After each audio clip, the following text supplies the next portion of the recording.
పాపం వైసీపీ నాయకులు ఇటీవల పాపం సాక్షి డిబేట్లో కూర్చుని ఏం మాట్లాడుతున్నారో వాళ్ళకే అర్థం కావట్లేదు. బహుశా పొద్దున్నే సాక్షిలో భజన చేయటానికి ఒక మనిషి కావాలి కాబట్టి ఎవడో దొరకకపోతే ఎవడో గొట్టంగానే తీసుకొచ్చి అందులో కూర్చోబెట్టడం, ఆడు చెప్పే సొల్లు వినేసి దాన్ని ప్రచారం చేయటం, ఇది బాగా అలవాటుగా మారింది. సో ఇప్పుడు పాపం మీకు యనమల నాగార్జున, ఐఎమ్ నాగార్జున ఇది ఒకటి ట్విట్టర్లో ఆ వ్యక్తి ఏదో మాట్లాడాడు. ఒకసారి ఏం మాట్లాడాడు ఒకసారి విందాం. నాకు చాలా మంది ఫోన్లు చేస్తున్నారు, అమెరికా వాళ్ళు, ఇంగ్లాండ్ వాళ్ళు, జపాన్ వాళ్ళు, జర్మనీ వాళ్ళు. ఎందుకని అడగలేదు సార్ మీరు? ఎందుకు ఫోన్ చేస్తున్నారు? రాష్ట్రానికి రాజధాని ఏదని అడుగుతున్నారు సార్. మా ఆత్మగౌరవానికి పెద్ద సమస్య అవుతుంది సార్. చంద్రబాబు నాయుడు గారు 8.5 సంవత్సరాలు ఈ రాష్ట్రానికి ముఖ్యమంత్రిగా ఉండి కూడా ఆంధ్రప్రదేశ్ రాష్ట్రానికి రాజధాని లేకపోవడం ఏంటి సార్? రాష్ట్రానికి రాజధాని లేకుండా చేసిన చవట సన్యాసి ఎవడు? చంద్రబాబు గారు అమరావతి రాజధాని అని చెప్పారు. ఇప్పుడు మాట్లాడుతున్న ఈ గొట్టంగాడి నాయకుడు కూడా ఆ రోజు మేము అమరావతికి యాక్సెప్ట్ చేస్తున్నాం, అంత ల్యాండ్ ఉండాలి, అమరావతి డెవలప్ చెందాలంటే ఆ ల్యాండ్ ఉండాలని చెప్పి, మేము వస్తే అమరావతిని ఎలా డెవలప్ చేస్తాము అని చెప్పి డాక్యుమెంటరీ కూడా విడుదల చేశాడు. ఒక 4-5 నిమిషాలు ఉంటుంది అది. డాక్యుమెంటరీ కూడా విడుదల చేశాడు. సో A+ అని గ్రాఫిక్స్ పెట్టి ఒక డాక్యుమెంటరీ కూడా విడుదల చేశాడు.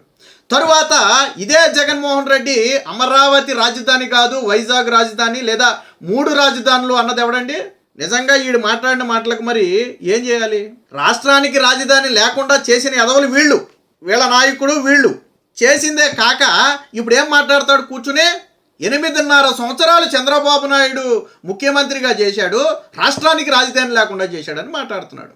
చంద్రబాబు నాయుడు సరే అదొక 5 ఏళ్ళు, ఇదొక 7.5 ఏళ్ళు, మరి 8.5 ఏళ్ళు ఎలా అయిపోయిందో నాకు అర్థం కాలేదు. ఇది 2 ఏళ్ళు అయింది అనుకున్నా, 17 నెలలో 18 నెలలు అయింది, 2 ఏళ్ళు అయింది అనుకున్నా, 7 ఏళ్ళు, మరి 8.5 ఏళ్ళు ముఖ్యమంత్రి అని మరి ఈడు డప్పు ఎలా కొట్టుకున్నాడో నాకు అర్థం కాల.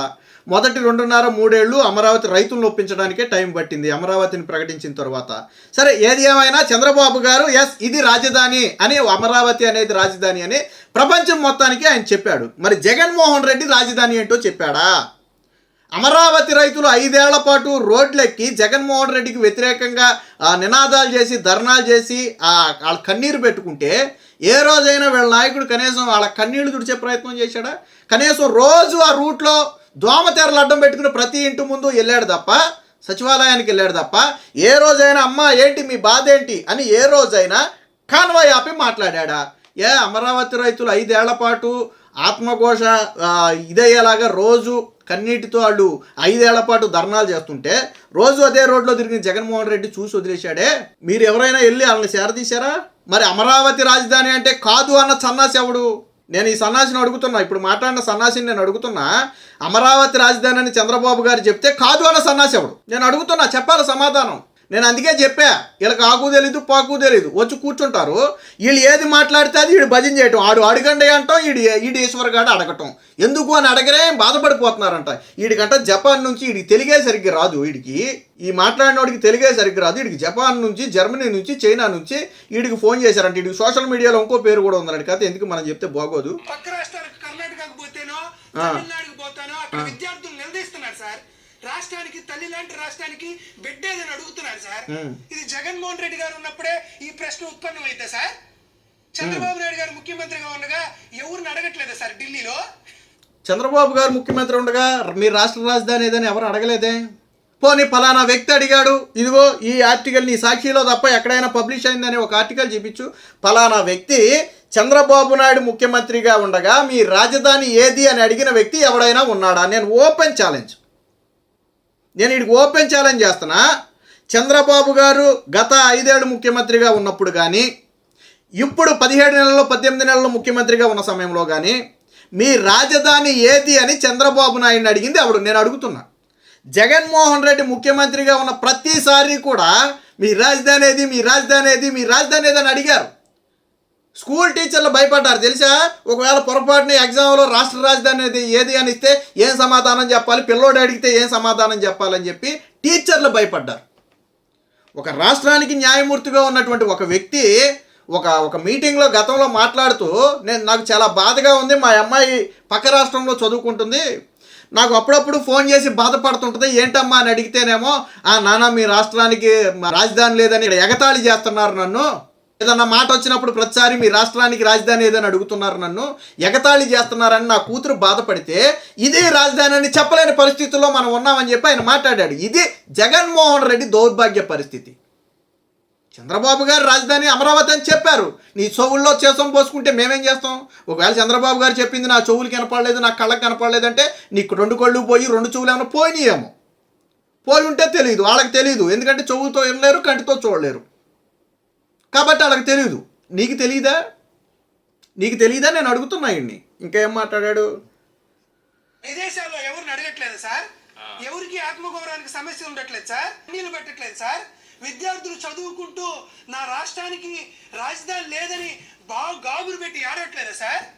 చంద్రబాబు నాయుడు గారు ముఖ్యమంత్రిగా ఉంటే, తమ తాబేదారులు ముఖ్యమంత్రిగా ఉంటే, తన క్రోనీ క్రాప్టన్ ఏజెంట్గా ముఖ్యమంత్రిగా ఉంటే ఆంధ్రప్రదేశానికి రాజధాని అవసరం లేదు, రాజధాని కనీసం నోటిఫై చేయాల్సిన అవసరం లేదు, రాజధాని గురించి ప్రస్తావన చేయాల్సిన అవసరం లేదు. అత్యంత ఘోరంగా హేయంగా ఆంధ్రప్రదేశ్ రాష్ట్ర ప్రభుత్వం అమరావతిని నోటిఫై చేయమని కేంద్ర ప్రభుత్వానికి లేఖ రాస్తే, కేంద్ర ప్రభుత్వంలో ఉన్నటువంటి న్యాయశాఖ అదే లేఖను తిప్పి పంపితే, ఇది గుర్తుపెట్టుకోండి, ఈ రోజు అక్కడ మంత్రివర్గంలో ఉండి కులుకుతూ పదవులు ఎంజాయ్ చేస్తున్నారంటే. ఈడేమంటాడంటే, ఈడి బాధ ఏంటంటే, సరే కులకటం గురించి మాట్లాడితే బాగోదులే కానీ మేము మాట్లాడితే జగన్మోహన్ రెడ్డి కులుకులు మొత్తం బయటికి తీయాలా, వచ్చిన వెంటనే కాళ్ళ మీద నేను మోడీని మెడలు వంచుతానన్నవాడు రాగానే తొడలు వంచి మోడీ కాళ్ళ మీద పడ్డారు. మీ కులుకుడు గురించి మాట్లాడొద్దులే కానీ 5 ఏళ్ల పాటు మీరు ఎలా కులికారో తెలుసు. కానీ ఈడి బాధ ఏంటంటే, అమరావతిని నోటిఫై చేయమని చెప్పి రాష్ట్ర ప్రభుత్వం ఒక నోటు పంపితే దాన్ని కేంద్రం తిప్పి పంపింది అనేది వీడి ఇది. వాస్తవానికి దీనికి న్యాయశాఖలో సూత్రప్రాయ అంగీకారం లభించింది. త్వరలోనే రాజ్యసభ లోక్సభలో అప్రూవల్ పొందిన వెంటనే రాష్ట్రపతి ఆమోదం లభిస్తే, ఇంకా రాజ్యసభ లోక్సభలో అప్రూవల్ పొందిందంటే రాష్ట్రపతి ఆమోదం అనేది తృణప్రాయంగా అది ఈజీగా అయిపోద్ది. సో ఆమోదం పొందితే అయిపోద్ది. సో అది ప్రాసెస్లో ఉంది. ఈడి బాధ ఏంటి? ఇందాక ఇంకో మాట అన్నాడు మధ్యలో, విద్యార్థులు లేకపోతే యువత రాష్ట్రానికి రాజధాని ఏదైతే బాధపడుతున్నారు. ఎందుకు బాధపడాలా? జగన్మోహన్ రెడ్డి ఉన్నప్పుడు బాధపడ్డారు, చంద్రబాబు గారు ఉన్నప్పుడు బాధపడాలా. ఈరోజు అమరావతికి నిధులు వస్తున్నాయి. 2028 నాటికి మొదటి ఫేజ్ పూర్తి చేస్తామని హామీ ఇచ్చారు. దాని పనులు సజావుగా సాగుతున్నాయి. కాబట్టి ఎవరు బాధపడాలా. ఈరోజు సగర్వంగా ఎవరైనా ఏంట్రో మీ రాజధాని అంటే నిర్మాణం అవుతుంది, అమరావతి మా రాజధాని, కాల్ రేగరేసి మరీ చెప్తాం. ఎవడైనా చెప్తాడు. ఇదే జగన్మోహన్ రెడ్డి హయాంలో ఒక విద్యార్థి మా రాజధాని లేదంటే ఈ సమాధానం ఏం చెప్తాడు? నేను అడుగుతున్నా ఈయన్ని. అంటే వీళ్ళు ఏదో పని చేసింది వీళ్ళు, అమరావతిని చంపేసింది వీళ్ళు, 3 రాజధానులు అన్నది వీళ్ళు, వైజాగ్ రాజధాని అన్నది వీళ్ళు. ఇప్పుడు చంద్రబాబు మీద బడి ఏడుస్తున్నారు. చంద్రబాబు నాయుడు అమరావతి రాజధాని అని చెప్పాడు. పైగా ఈడు సాక్షిలో ఏం రాశాడు అది కూడా నేను వినిపిస్తా. పైన హెడ్డింగ్ ఏమో అమరావతి బిల్లు వెనక్కి అని చెప్పి ఒక హెడ్డింగ్ పెట్టి ఒక క్వశ్చన్ మార్క్ లాగా పెట్టి, ఇందులో ఏం రాశాడంటే, ఇక్కడ కింద ఏం రాశాడు చూడండి. అమరావతిని గుర్తించాలని రాష్ట్ర ప్రభుత్వం పంపిన సిఫారసులను కేంద్ర ప్రభుత్వం వెనక్కి పంపినట్టు విశ్వసనీయ వర్గాల సమాచారం. అంటే వీడికి తెలీదు అది వెనక్కి పంపారా పంపలేదనే తెలియదు. వాస్తవానికి గతంలో చంద్రబాబు గారు కూడా చెప్పారు, పలుమార్లు కేంద్ర ప్రభుత్వం అభ్యంతరాలు లేవనెత్తితే దానికి సంతృప్తికరమైన సమాధానాలు వీళ్ళు ఇచ్చారు కాబట్టి న్యాయశాఖ ఆల్మోస్ట్ అంగీకారం తెలిపిందని ఇటీవల వార్త వచ్చింది. పైగా ఈడేం రాశాడు? విశ్వసనీయ వర్గాల సమాచారం అని రాశాడు. మరి అది వీడికి తెలియదు. రెండోది, ఇదే సాక్షిలో మళ్ళీ ఇంకొక బ్రాకెట్ వేసి ఒకటి రాశాడు. ఏమని రాశాడంటే, ఈ సందర్భంగా న్యాయ చట్టపైన చిక్కులను అధిగమించే సూచనలతో రావాలని నోటిఫికేషన్ను కేంద్రం వెనక్కి పంపినట్లుగా ఢిల్లీ వర్గాల ద్వారా తెలిసింది. మళ్ళీ ఈడే ఏమి రాశాడు? అందులో కొన్ని అప్లికేషన్స్ ఉన్నాయి, వాటిని ఫుల్ఫిల్ చేసి తీసుకురావాలని చెప్పి వెనక్కి పంపారని చెప్పినట్టుగా వీడే చెప్తున్నాడు. అంటే దీన్ని ఎక్కడా తిరస్కరించలా. ఒక ప్రపోజల్ పెట్టామో ఆ ప్రపోజల్లో ఉన్నటువంటి అభ్యంతరాలను ఫుల్ఫిల్ చేయమని చెప్పి తిరిగి వెనక్కి పంపొండొచ్చు. అది పంపారా లేదా అనేది మనకు కూడా తెలియదు. ఈడు రాశాడు విశ్వసనీయ వర్గాలని రాశాడు ఇక్కడ. దీనికి ఈడు తెలుగు రాదు, ఇంగ్లీషు రాదు, ఈడు చంద్రబాబు మీద పడి ఆడవటం. ఏముందని మాట్లాడాడు నాకు అర్థం కాల. ఈడు సాక్షిలో రాసిందే గాసిప్ న్యూస్. ఆ గాసిప్ న్యూస్ని ఈడు పొద్దున్నే సాక్షి డిబేట్లో, నేను చెప్పాక పనికి మాలను తీసుకొచ్చి సాక్షిలో డిబేట్లో కూర్చోబెట్టి భజన చేయించాలి. జగన్మోహన్ రెడ్డికి చెక్క భజన చేయించాలి. దాన్ని చూసేవాడు ఉండడు, దేకేవాడు ఉండడు. గట్టిగా తిప్పి కొడుతూ 100 వ్యూస్ రావు దానికి. ఆ డిబేట్కి 100 వ్యూస్ రావు. ఇలాంటి అక్కగాళ్ళు చెక్కగాళ్ళు అందరం తీసుకొచ్చి కూర్చోబెడితే ఇలా కాకు తెలియదు పాకు తెలియదు వీళ్ళు మాట్లాడటం. మళ్ళీ ఈడే ఏమని రాస్తాడు, విశ్వసనీయ వర్గాల సమాచారం అది ఏదైతే అబ్జెక్షన్స్ ఉన్నాయో వాటిని రెటిఫై చేయమని పంపారని చెప్పి వీడే రాస్తాడు. ఒకవేళ అలాగే వెనక పంపారు అనుకుందాం, ఇదే నిజం అనుకుందాం, అంటే దాన్ని తిరస్కరించినట్ట? నాకు అర్థం కాల. దాన్ని తిరస్కరించడం అంటే ఏంటో నేను చెప్పనా? గతంలో జగన్మోహన్ రెడ్డి దిశ చట్టం చేశాము, దాంతో ఉరి శిక్షలు కూడా వేసామని చెప్పాడు. అసలు ఎంత పెచ్చోళ్ళు చేశాడంటే అసలు దిశ అనే చట్టమేలే. దిశా చట్టంతో మేము కేసులు పెట్టాం, దిశా చట్టంతో మేము అరెస్ట్ చేసాం, దిశా చట్టంతో ఉరిశిక్ష వేసామని గతంలో అప్పుడు హోంమంత్రిగా ఉన్నవాడు, ఆవిడ పేరేదో మర్చిపోయా, ఆవిడ కూడా దిశా చట్టంతో ఉరిశిక్షలు వేసామని చెప్పింది. కట్ చేస్తే దిశ అనే చట్టమేలా. ఎందుకు లేదంటే వీళ్ళు కేంద్రానికి ప్రపోజల్ పంపితే కేంద్రం తిరిగి వెనక్కి పంపితే వీళ్ళు తిరిగి ఇంకా పంపలా. అది రిజెక్ట్ చేయటం అంటే. దిశా చట్టంలో ఉన్నటువంటి లోటుపాట్లను సరిచేయాలని కేంద్రం తిప్పి వెనక్కి పంపితే ఇక రాష్ట్ర ప్రభుత్వం నుంచి పంపలా, కేంద్రానికి వదిలేశారు దాన్ని. ఎందుకంటే వాళ్ళు చట్టం చేయలేరు, ఆ నామ్స్ ప్రకారం అవ్వదు, వీళ్ళు చెప్పినట్టు అవ్వదు అది. కాబట్టి వీళ్ళు వదిలేశారు. వదిలేసినట్టు ఉండక దిశ యాప్ని, మగవాళ్ళను కూడా ఆపి దిశ యాప్ని డౌన్లోడ్ చేయించారు రోడ్ల మీద పోలీసుల చేత. నాతో కూడా చేయించారు.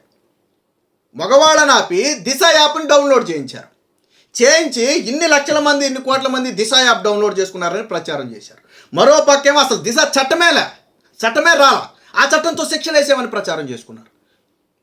ఏం కవరింగ్ రా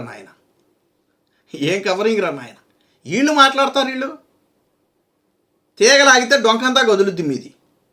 ఈరోజు ఒకవేళ నిజంగా అమరావతి బిల్లును వెనక్కి పంపుంటే అందులో ఉన్నట్టు అప్లికేషన్స్ ఫుల్ఫిల్ చేయమని పంపుంటారు. నాకు తెలిసినంత వరకు న్యాయశాఖ ఓకే చెప్పింది.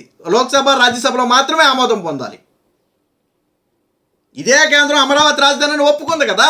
మీ హయాంలో రాజధాని ఏదో చెప్పు. జగన్మోహన్ రెడ్డి 5 ఏళ్లలో నేను ఓపెన్గా అడుగుతున్నా, చంద్రబాబు గారు ముఖ్యమంత్రిగా ఉన్న ప్రతిసారి అమరావతి రాజధాని మేము కాళ్ళు ఎగరేసుకుని చెప్తాం. ఈయన అడుగుతున్నా నేను, జగన్మోహన్ రెడ్డి ముఖ్యమంత్రిగా ఉన్నప్పుడు రాజధాని ఇది, ఇదే జగన్మోహన్ రెడ్డి అపోజిషన్లో ఉన్నప్పుడు రాజధానిని ఒప్పుకున్నాడా లేదా? సమాధానం ఉందా? ఇలాంటి అంటే ఆకుపాకు తెలియని వాళ్ళని తీసుకొచ్చి డిబేట్లో కూర్చోబెట్టి మాట్లాడిస్తే, సాక్షిలో ఒక గాసిప్ న్యూస్ చేస్తే వీళ్ళు వచ్చి మాట్లాడు. ఇది సాక్షిలో కావచ్చు, వైసీపీ వాళ్ళ వాదన కావచ్చు. ఇది